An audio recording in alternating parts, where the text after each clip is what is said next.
kami mulai berpikir mencari daerah yang lebih jauh, yaitu jalan dari Jayapura ke Wamena. Karena waktu itu kami belum punya fasilitas dakwah, akhirnya mau dan tidak mau jalan kaki dari Jayapura ke Wamena. Berapa lama? 3 bulan baru sampai. Ini pekerjaan bergengsi, karena Rasulullah SAW melakukan itu dari Mekah ke Madinah dalam keadaan dikejar, air susah, makanan susah. Tapi kalau di negeri ini air berlimpah, makanan berlimpah, maka nggak ada alasan bahwa jauh. Kami coba untuk jalan kaki. Kami 20 orang jalan kaki di perjalanan 1 bulan. Teman-teman saya 19 orang, mereka kehabisan energi tenaga. Mereka bilang, Ustadz, kalau kita memaksa diri 3 bulan sampai ke Wamena belum berdakwah, kita sudah dibunuh oleh orang. Akhirnya kami pergi 1 bulan, kembali ke Jayapura 1 bulan, tidak ada dakwah. Bagaimana caranya bisa sampai ke Wamena? Saya mulai menggunakan siasa, yaitu saya ke kantor desa supaya nama kami semua diganti. Foto-foto kami, KTP-nya diganti nama, yang nama Abidin dengan nama Markus, yang nama Zainuddin dengan nama Wilhelmus, yang nama Abidin dengan nama Paulus, yang nama Fadlan dengan nama Leo. Agamanya dikasih kosong. Dengan cara ini baru kami bisa beli tiket pesawat misionaris. Begitu membawa nama Markus, akhirnya bisa dibeli. Kami beli tiket semuanya. Sesudah itu besok pagi kami akan terbang ke Jayapura. Malam harinya kami menyediakan modal dakwah berupa sabun mandi 7 karton, sampo 7 karton, odol 7 karton, sikat gigi 7 karton, dan pakaian layak pakai 7 karung. Mencoba untuk berdakwah di Wamena. Alhamdulillah 45 menit kemudian kami tiba di Wamena. Ketika kami sampai ke Wamena, kami disambut oleh saudara-saudara kami, tapi sayang mereka dalam keadaan telanjang. Mohon maaf, ini bukan porno. Mereka dalam keadaan seperti ini.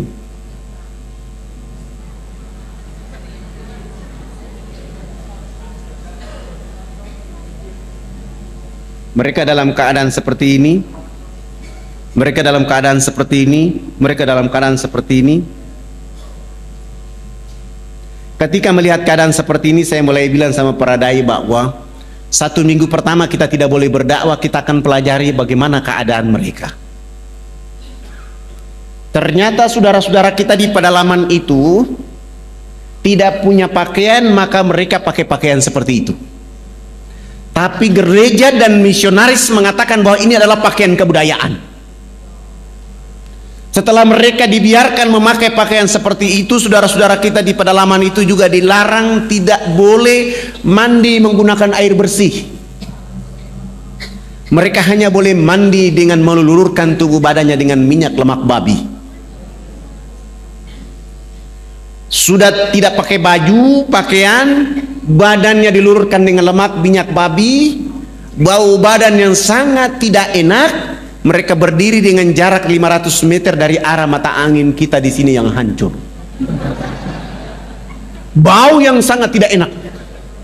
Setelah dalam keadaan kondisi seperti itu, orang asing itu melalui Australia membawa minuman keras masuk melalui Port Moresby dengan pesawat kecil itu masuk ke pedalaman ini, kasih minum saudara-saudara kita di sana.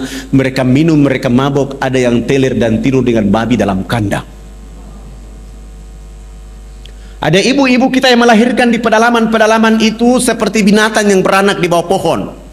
Begitu bayinya keluar dari rahimnya, untuk memutuskan ari-ari dengan bayi menggunakan ujung batu yang tajam. Sesudah itu ibu anak manusia itu dilarang menyusui anak kandungnya dengan air susu di sebelah kanan. Dia hanya boleh menyusui anak kandungnya dengan air susu di sebelah kiri.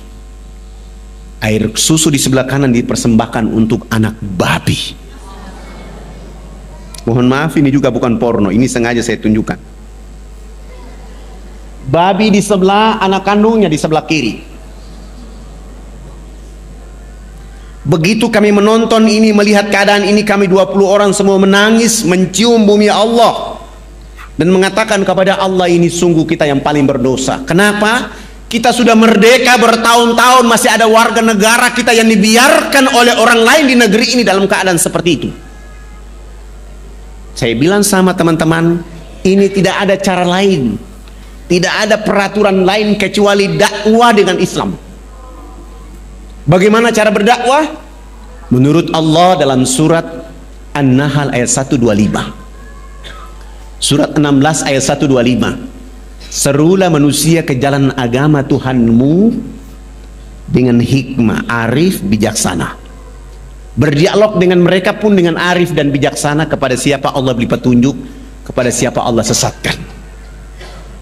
Saya mentadaburi ayat ini dengan menggunakan sabun mandi.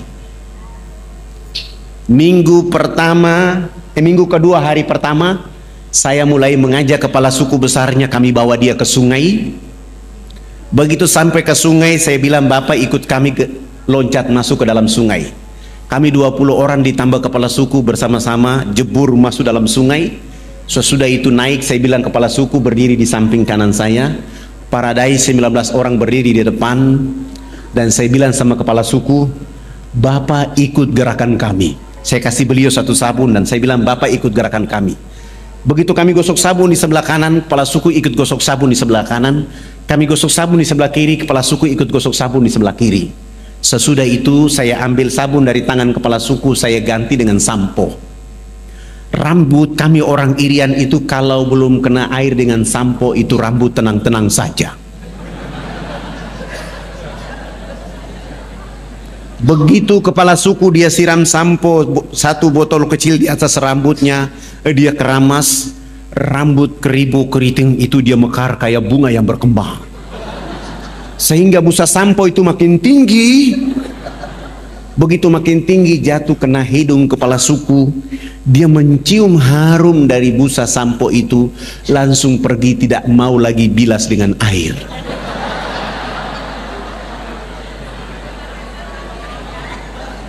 Begitu dia jalan, para dai mengatakan, Bapak kepala suku, harus disiram dengan air. Kepala suku menjawab, tidak anak, ini wangi. Rupanya selama hidupnya baru pertama mencium bau harum. Kepala suku ini 6 hari berturut-turut mandi tidak pernah bilas dengan air. Di hari ke-6 beliau ikut kami datang mandi jebur dalam sungai. Sesudah itu naik, beliau gosok sabun, gosok sampo, dia pakai koteka kayak tadi, berjalan kayak kuntilanak yang berjalan. Kena matahari, busa sabun itu kering di badan, busa sampo kering di rambut. Kepala suku langsung ke kebun bekerja seperti biasa seorang petani. Jam 2 siang dia pulang ke rumah. Pada saat pulang ke rumah, Allah turunkan rahmat berupa hujan kena di tubuh badan. Busa sampo dan busa sabun yang tadi kering itu muncul kembali. Beliau gosok-gosok sampai hilang itu busa sampo dan sabun. Allah ganti dengan kesegaran jasmani. Kepala suku ini tiba di rumah, tidur dari jam 3 sore sampai jam 9 pagi hari berikutnya. Begitu pagi-pagi kami datang ke rumahnya jam 9 pagi, kepala suku langsung angkat bicara. Anak, mandi yang benar itu yang anak ajarkan. Bapak kemarin dimandikan oleh Tuhan Sang Pencipta sehingga Bapak tadi malam tidur menjadi enak. Selama ini Bapak belum pernah tidur enak seperti tadi malam. Oh, bagaimana kalau pagi ini Bapak ikut mandi? Beliau dengan senang hati ikut kami ke sungai. Hari itu baru mandi dan resmi bilas, naik tidur dari jam 9 pagi sampai jam 3 sore hari itu. Begitu dia bangun tidur, di sana ada kecerdasan, di sana ada pencerahan. Dia mulai kampanye kepada 28 titik adat beliau. Besok pagi yang berkumpul di lapangan dekat sungai itu sebanyak 3.712 orang. Laki, perempuan, tua, muda, besar, kecil, untuk mengikuti materi mandi menggunakan sabun mandi yang kami bawa dari Jayapura. Begitu kami ajar dari jam 8 pagi sampai masuk waktu jam 12 siang belum tuntas karena orang saking banyak. Saya skorsing pelajaran mandi karena kami mau sholat duhur. Kami kalau di pedalaman Irian itu tidak bisa sholat di atas permukaan bumi karena babi sangat banyak.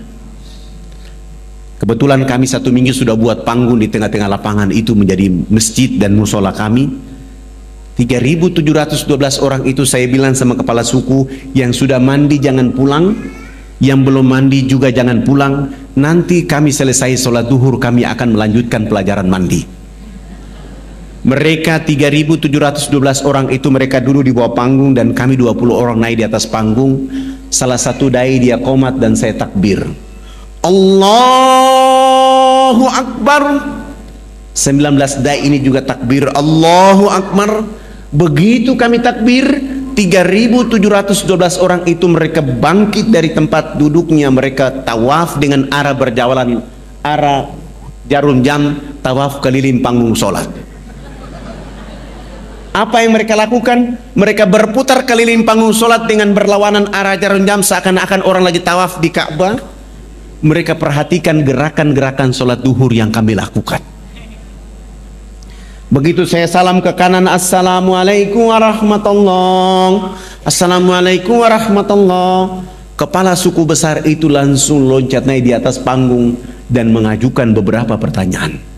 Anak, kenapa anak dengan teman-teman berdiri dan angkat tangan dan mulutnya bicara-bicara? Itu maksudnya apa? Saya bilang subhanallah, baru mandi cerdas begini. Bagaimana saya bisa mampu menjawab pertanyaan itu? Hampir saya tidak sanggup. Tapi tiba-tiba ada ilham dari Allah untuk saya menjawab. Saya bilang sama kepala suku dan masyarakat, Bapak kepala suku dan masyarakat dan mama-mama yang ada di sini, kami di atas panggung ini agama kami Islam. Dalam agama kami diperintahkan Tuhan Allah Sang Pencipta dalam satu hari 5 kali menghadapnya di saat dan waktu yang ditentukan. Tadi kami berdiri mengangkat tangan, itu artinya kami menyerahkan sepenuhnya kehidupan, diri, jiwa raga kami kepada Tuhan Allah. Yang kami bicara-bicara itu adalah Allah Maha Besar, sementara kehidupan kami dan diri serta jiwa raga kami sangat kecil sehingga tangan kiri kami malu menutup dada kami, tangan kanan kami pun malu menutup tangan kiri dan dada yang penuh dengan kehinaan. Kami menyerahkan sepenuhnya jiwa raga kami kepada Tuhan Allah. Kepala suku langsung mengatakan, ini agama yang benar. Menurut Bapak kami sudah Islam. Tapi kenapa sesudah itu anak dengan teman-teman bongkok badan? Apa artinya bongkok badan? Maksudnya kenapa ruku? Saya menjelaskan, kami bongkok badan itu supaya kami bisa melihat di bumi itu ada batu, pasir, tanah, air, hewan, tumbuhan. Semua itu fasilitas dari Tuhan Allah kepada manusia, dipelihara, dilindungi, dinikmati oleh karena nanti untuk manusia berikutnya. Ini agama yang benar. Menurut Bapak kami sudah Islam. Tapi kenapa sesudah itu anak dengan teman-teman tunduk mencium papan? Apalagi artinya tunduk mencium papan? Kenapa sujud? Saya menjelaskan, kami tunduk mencium papan itu pertanda kami menangis kepada Tuhan Allah atas kejahatan, maksiat, dosa yang kami lakukan di bumi. Kenapa kami lakukan itu Bapak kepala suku dan mama-mama? Karena sebentar kami mati nanti, kulit, daging, darah, tulang akan dilebur menjadi tanah. Sebelum dilebur menjadi tanah, kami menyatukan telapak tangan, kepala, lutut dan kaki untuk menangis meminta ampun kepada Dia Allah yang Maha Tinggi. Ini agama yang benar. Menurut Bapak kami sudah Islam. Tapi kenapa sesudah itu anak dengan teman-teman lihat ke sebelah kanan mulutnya bicara-bicara, lihat ke sebelah kiri masih bicara-bicara? Saya jawab lagi, kalau tadi kami mengangkat tangan adalah menyerahkan sepenuhnya jiwa raga dan kehidupan kami, sesudah itu kami bongkok badan untuk melihat fasilitas yang diberikan oleh Allah. Setelah itu minta ampun. Selesai minta ampun, kami lihat ke sebelah kanan. Kalau belum ada orang yang tahu mandi, tugas kami mengajarkan mereka bisa tahu mandi. Melihat ke sebelah kanan, kalau belum ada orang yang tahu berpakaian, tugas kami mencari pakaian untuk menutup badannya. Ada yang lapar, tugas kami mencari makan. Ada yang sakit, tugas kami mencari obat. Sesudah itu melihat ke sebelah kiri, kalau belum ada orang di bumi ini yang mengenal Allah dan Rasulnya, tugas kami datang memperkenalkan Allah dan Rasulnya kepada mereka. Begitu mendengar penjelasan saya, kepala suku besar langsung mengatakan, kepada kami 20 orang, kalau begitu kami tidak boleh duduk di atas panggung sholat itu. Kami turun duduk di bawah menemani 3.712 orang. Mereka 6 kepala suku naik di atas panggung menggantikan kami. Mereka bukan sholat, tapi mereka rapat adat membahas kehadiran kami di sana. Rapat adat 1,5 jam kemudian, kepala suku besar menyampaikan pengumuman kepada 3.712 orang di lapangan itu. Wah, wah, wah, wah, wah, hubulukanayat. Saya kasih contoh kepala suku, seakan-akan saya kepala suku, Bapak Ibu 3.712 orang.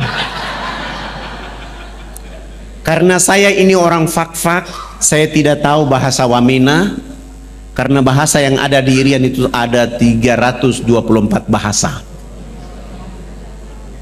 Saya tanya kepada orang yang ada di bawah saya apa yang dimaksud oleh kepala suku, ternyata artinya buat kami 20 orang sangat berbahagia. Hari ini kita senang, hari ini kita gembira karena anak-anak ini sudah datang di tempat kita mengajarkan agama yang benar. Dalam rapat adat kami mengatakan bahwa kita yang ada di lapangan ini harus mengikuti agama yang mereka ajarkan. Kami 20 orang langsung sujud syukur dan menangis berterima kasih kepada Allah Subhanahu wa taala. Terima kasih Allah ya Rabb. Kami belum menyebut namamu ke dalam dada mereka. Kami belum mengajarkan nama kekasih Muhammad ke dalam hati mereka. Kami hanya bawa rizkimu berupa sabun, odol, sikat gigi ya Allah ya Rabb. Lalu kami tidak sanggup berhadapan dengan 3.712 orang itu karena mereka dalam keadaan telanjang, dalam keadaan bau badan, dalam keadaan bodoh, dalam keadaan miskin, tetapi mereka mampu mengatakan kepada Allah dan Rasulnya, asyhadu an la ilaha illallah wa asyhadu anna Muhammad Rasulullah. Ya Allah, mereka dalam keadaan miskin, telanjang, bodoh di bumimu. Dakwamu tiba di tengah-tengah kehidupan mereka. Mereka menyebut namamu. Pelihara dakwah ini, jaga dakwah ini, lindungi dakwah ini agar semua orang di negeri akan menyebut namamu dan nama Rasul Muhammad SAW. 3.712 orang masuk tanpa beban apapun, tanpa paksaan akad pun, mereka dengan mudah mengucapkan nama Allah dan nama Rasulullah Muhammad SAW. Setelah mereka mengucapkan 2 kalimat syahadat, kami berusaha untuk membimbing mereka agar mereka mampu menjadi hamba-hamba Allah. Sesudah itu pekerjaan berikut yang kami lakukan adalah berusaha untuk mengganti nama-nama mereka. Yang nama Abraham kami ganti dengan nama Ibrahim. Yang nama Yohanes kami ganti dengan nama Zainuddin. Yang nama Wilhelmus kami ganti dengan nama Abidin. Yang nama Paulus kami ganti dengan nama Abu Bakar, Hamzah. Dan itu nama-nama yang paling cocok kalau orang Irian masuk Islam. Sangat lucu kalau ada orang Irian masuk Islam, rambutnya keriting, badannya hitam kelin, dipanggil Subagio. Nggak cocok. Tapi Zainuddin, Iskandar, insya Allah. Setelah mengganti nama-nama mereka, pekerjaan berikut yang kami lakukan adalah melakukan hitanan masal mulai dari umur 7 bulan sampai umur 63 tahun. Alhamdulillah, waktu itu kami dibantu oleh ayahanda Dr. Mulia Tarmizi. Kebetulan beliau menjadi Komandan Lantamal Angkatan Laut di Jayapura. Beliau dulu bicara dakwah Islamiyah dan kami mengantar beliau ke atas menghitan saudara-saudara kita di sana. Alhamdulillah. Sesudah itu beliau menulis surat supaya saya membawa surat itu menghadap Presiden Soeharto di Jakarta.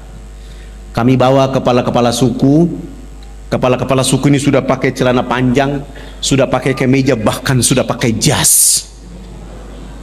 Tetapi mereka belum bisa pakai sepatu. Karena ukuran sepatunya waktu itu nomor 47.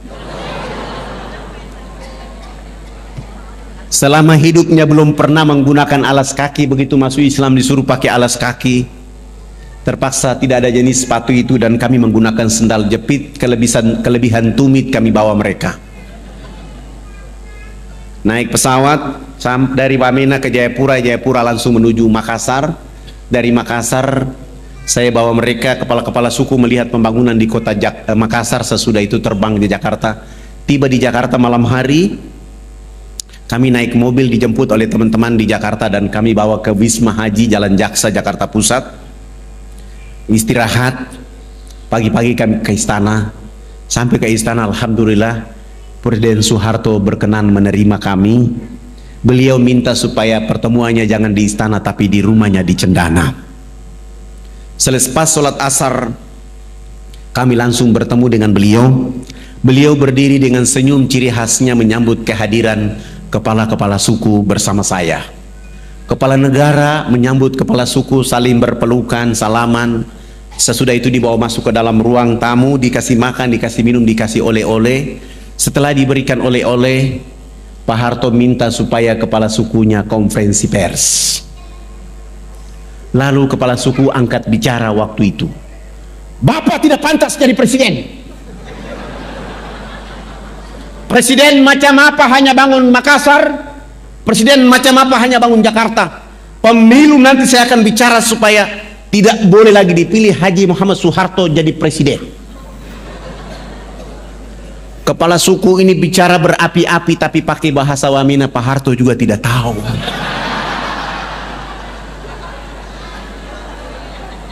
Tapi karena Pak Harto memiliki positive thinking, melihat gerakan kepala suku, beliau pasti punya feeling bahwa ini terjemahannya pasti bagus. Mohon diterjemahkan. Saya tidak menerjemahkan bahasa itu, tapi saya mentadaburi makna di balik permintaan bahasa itu. Wartawan TVRI waktu itu kasih saya dan saya menjawab bahwa Bapak Presiden yang terhormat, hari ini kepala-kepala suku sungguh bahagia bisa bertemu dengan Bapak Presiden. Dan kepala suku tadi mengatakan bahwa Haji Muhammad Soeharto layak jadi Bapak Pembangunan Nasional. Dengan cara itu Pak Harto langsung menerfon Menteri Agama, kepala-kepala suku yang tadi datang itu diberangkatkan haji pada tahun itu juga. Dengan cara tadabur bahasa itu, beliau menelpon Menteri Sosial, kami dibantu 417 unit rumah layak huni. Beliau juga menyumbang 1000 karung pakaian serba baru. Beliau juga menyumbang 600 karton sampo, 600 karton sabun, 600 karton odol sikat gigi, dan plus beliau menyumbang 28 masjid kepada 28 kampung yang masuk Islam. Dan beliau mengatakan dakwah Jakarta Wamena tidak boleh menggunakan kapal laut tapi menggunakan kapal pesawat Hercules dari Halim Perdana Kusuma. Alhamdulillah, dengan kekuatan itu kami terus melakukan kekuatan dakwah dan bergeser. Setelah Wamena ini hidup, nanti kalau ada bapak-bapak ibu berkenan datang ke Wamena, jangan tinggal di kota Wamena tapi jalan kaki 175 km ke dalam. Kita akan mendengar suara-suara Islam di tengah-tengah hutan itu. Ada saudara-saudara dan anak-anak kita yang rambutnya keriting, badannya hitam kelin, tapi dia sanggup azan di waktu duhur, asar, maghrib, isya, bahkan di waktu subuh.